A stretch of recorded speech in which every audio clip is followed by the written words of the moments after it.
Alors, on parle des fois de retraite à 60 ans, à 62 ans, à 64 ans. En réalité, on oublie de dire aussi que même quand il y a la retraite à 62 ans, en réalité, aujourd'hui, très peu de gens prennent leur retraite à 62 ans parce que très peu de gens ont le nombre de trimestres et peuvent la prendre à 62 ans. Donc la retraite à 64 ans, c'est aussi un peu le problème, c'est que si on était sûr de la prendre à 64 ans, ça pourrait aller, mais si vous commencez à bosser à 25 ans et que vous faites 43 annuités, vous finissez en réalité à 67 ans, quoi. Et là, on a un salarié qui a un peu plus de 64 ans, qui a en fait 80 ans et qui est toujours à travailler en supermarché parce que sa retraite est trop petite et ça se passe en France, les amis. Regardez ça, c'est Gavroche Média qui nous met le témoignage et qui met « Les centristes nous parlent souvent de 2 ans de plus. Mais avec les maigres pensions, l'inflation, les prix des loyers, on voit de plus en plus de personnes âgées travailler après 64 ans. » Extrait d'un reportage du Parisien. J'ai 80 ans et j'ai repris le travail parce que sinon, j'arrive pas à vivre. Je fais des vertiges, je tombe, mais je suis obligé de travailler quand même. Hein. Parce qu'avec 900 € de retraite, qu'est-ce que vous voulez que je fasse?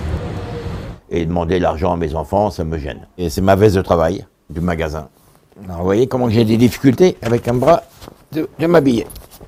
Voilà, je suis obligé de faire ça comme ça. Putain, c'est l'enfer, hein, ça fait mal au cœur. Hein. C'est terrible comme truc. Hein. Et d'y aller doucement.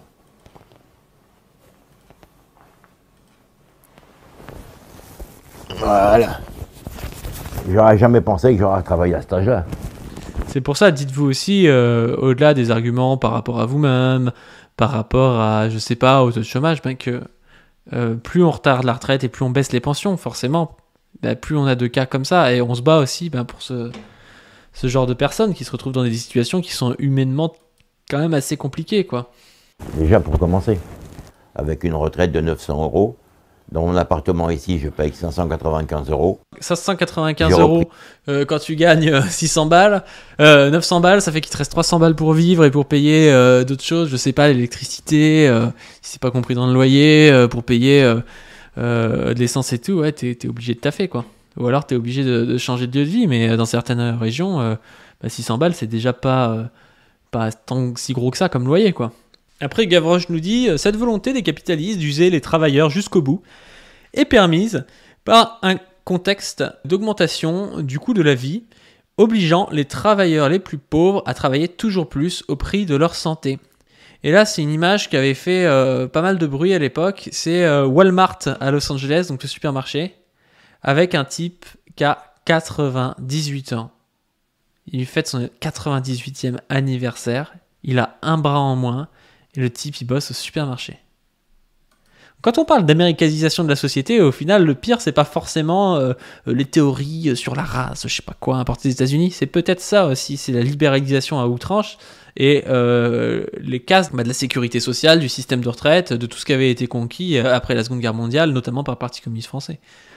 Ce phénomène ne touche pas que la France, il existe à l'échelle mondiale. La France, par son système de retraite par répartition, en a même été plus protégée qu'ailleurs. Aux États-Unis, le phénomène existe depuis longtemps. Et là, ils nous mettent un reportage. Il est 6h du matin à Wagoner, dans l'Oklahoma. Tom Coomer se prépare à aller travailler. Il a 81 ans.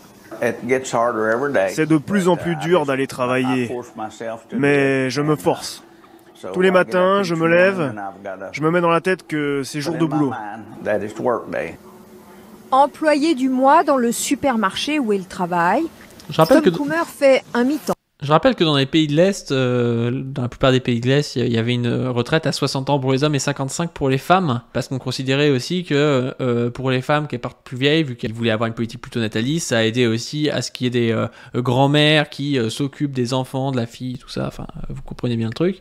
Mais du coup, vous aviez des régimes de retraite extrêmement avantageux qui ont été évidemment démantelés lors de la chute des pays de l'Est, et qui a été conservé par exemple dans un pays comme la Biélorussie. Et c'est vrai que ça avait quand même un certain avantage. C'est d'ailleurs les revendications de la CGT actuelle, 60 ans, pas 60 ans pour les hommes, 55 ans pour les femmes, mais 60 ans pour les métiers dits normaux, quoi, et 55 ans pour les métiers pénibles. 20 heures par semaine au contact de la clientèle. J'ai besoin de cet appareil auditif parce que je n'entendais pas les clients qui me posaient des questions. Le supermarché qu'il emploie lui a offert un tabouret pour le soulager. Ouais, et vous voyez, ils sont sympas. Hein. Ils ont un bon système de santé. Ils offrent des tabourets. Hein. Je suis debout toute la journée, donc quand mon dos me fait mal, je m'assois 5 ou 10 minutes et après ça va. Tom Coomer s'occupe de l'entrée du magasin. Il accueille la clientèle depuis 9 ans. Hey, comment allez-vous aujourd'hui? Aux États-Unis, les salariés comme Tom Coomer touchent 2 types de retraite. Celle de l'État fédéral, un minimum, et celle des sociétés privées dans lesquelles ils ont travaillé. Donc vous voyez, là, c'est la différence avec le système de retraite que nous, on a. Là, c'est un système par capitalisation. C'est pas pareil. Hein. Tom Coomer a été salarié de l'industrie. Un accord d'entreprise prévoyait qu'il reste 30 ans pour toucher l'argent de sa retraite privée. Il a été licencié un an trop tôt. Comme par hasard, licencié au bout de 29 ans, alors qu'au bout de 30, il touchait son truc. Ah, c'est dommage, hein, vraiment. Quel hasard! Quel hasard! Non, mais c'est l'enfer. Hein. Et c'est ce pays-là sur lequel nos élites bandent toute la journée et essaient de copier le truc, quoi. C'est une société de dingos, quoi. Quelle horreur!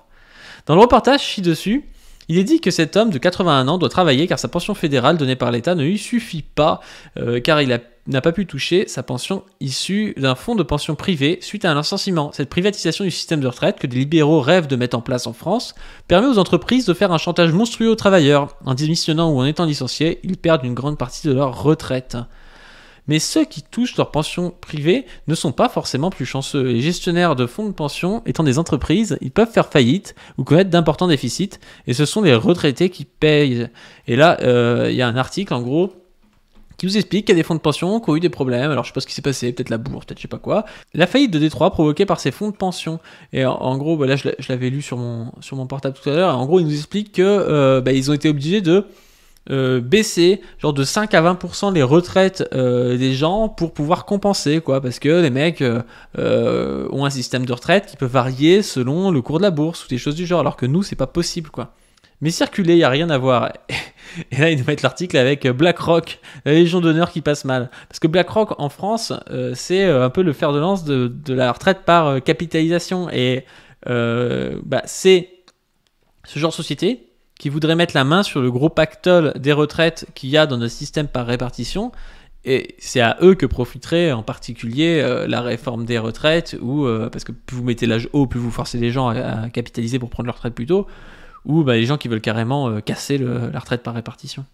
Enfin bref, je trouve que c'est bien parfois de montrer ces choses-là aux gens qui ne voient pas forcément. Parce qu'ils se disent 64 ans, ouais, j'irais bien à 64 ans, mais tu sais pas ce qui va se passer en fait. Et tu vas peut-être finir à 80 ans en train de tenir la porte dans l'intermarché de ta ville et tu verras ce que ça fait, quoi. C'est vraiment, mais humainement, c'est affreux, je trouve, le truc.